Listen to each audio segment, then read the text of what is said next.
Hivi ulishawahi kujiuliza ni kwa nini unashindwa kufikia malengo yako ambayo huwa unajiwekea mara zote katika maisha yako?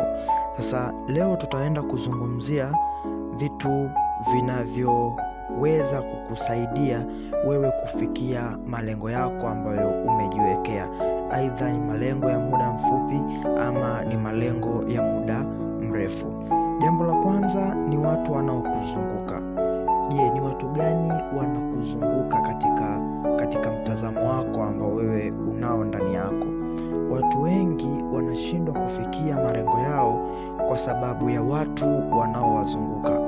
Kwa nini? Wamekuwa wakikatishwa tamaa na watu wao wa karibu katika mambo ambayo wanatamani wao wayafanye ama wayafikie. Utakuta mtu ana nia ya kuwa labda msanii mkubwa katika tasnia labda ya muziki ama katika tasnia ya uigizaji kwa maana ya filamu, lakini anakatishwa tamaa na watu wake wa karibu ambao wanamzunguka. Kwa nini wanamkatisha tamaa? Kwa sababu wao hawaoni hiyo haja katikati ya maisha yao, hawaoni thamani ya iko kitu kwao. Sasa hili limepelekea watu wengi kuanguka na kushindwa kufikia malengo yao kwa sababu wameona kama wanadharauliwa na watu wao wa karibu, wakivuta picha kuwa kama huyu wa karibu ananichukulia hivi, what if kwa mtu wa mbali, what if kwa mtu asiyenitambua, je, atanichukuliaje? Hii imekuwa ni changamoto kubwa sana inawakumba watu wengi.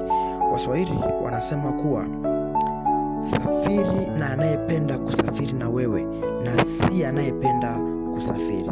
Yaani lazima uangalie katika safari yako unayotaka kusafiri, aidha ni katika kuigiza filamu ama ni katika tasnia ya muziki ama ni kuibukia katika siasa ama ni kuibukia katika nyanja tofauti ambazo zitakufanya kuwa mtu mkubwa zaidi ya hapo ulipo. Lazima uangalie watu wako wa karibu ni watu wa namna gani.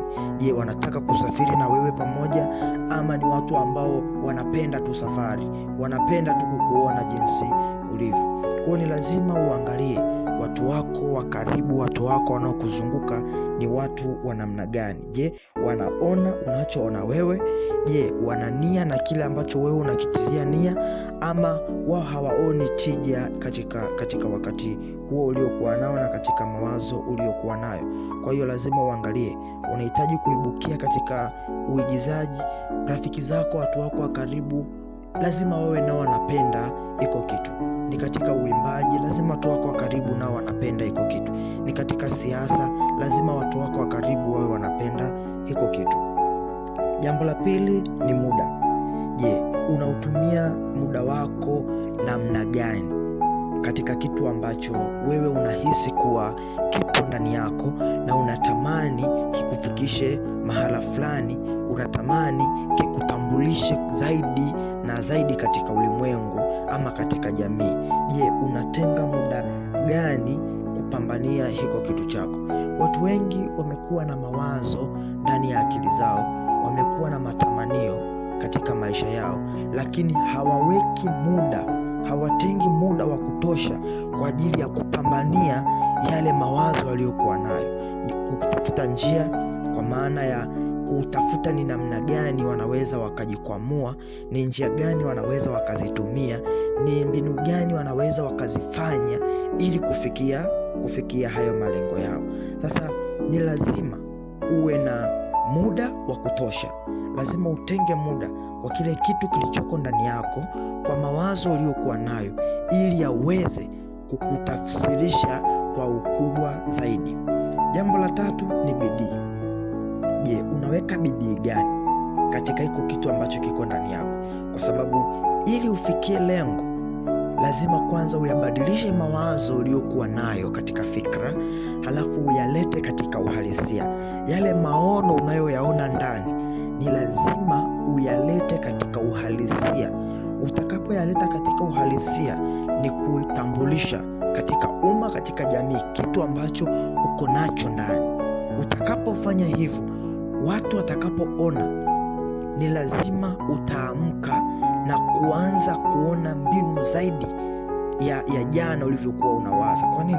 Ile bidii ambayo unaweka katika hiko kitu kitakufanya uwe mtu mkubwa zaidi, kitakufanya ikutambulishe zaidi, kitakufanya kikutanulie mbawa zaidi, ya kukua zaidi, ya kukufanya wewe kuwa mtu mwenye kufanya vitu vipya kila wakati. Jambo jingine, penda kujifunza kwa waliofanikiwa. Penda kujifunza kwa waliofanikiwa. Watu wengi hawapendi kujifunza kwa watu ambao wamefanikiwa.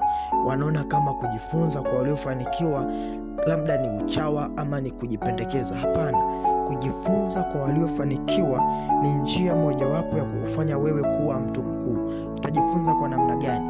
Jifunze kwa kufuatilia lifestyle zao, jifunze kwa kusoma aidha ni vitabu, jifunze kwa kufuatilia kazi wanazozifanya, ili kukufanya wewe, kukuandalia njia na namna gani ya wewe kukufanya kuwa mtu mkuu. Inawezekana ukapata nafasi ya kukutana nao ana kwa ana, ama ukakosa hiyo nafasi, lakini kwa kuangalia kazi zao, kwa kusoma vitabu kama ni waandishi wa vitabu, itakufanya uwe mtu mkubwa zaidi ya jana. Itakufanya ukue katika fikra, itakufanya ukue katika maono uliokuwa nayo, na itakuongezea bidii zaidi katika kutimiza malengo yako.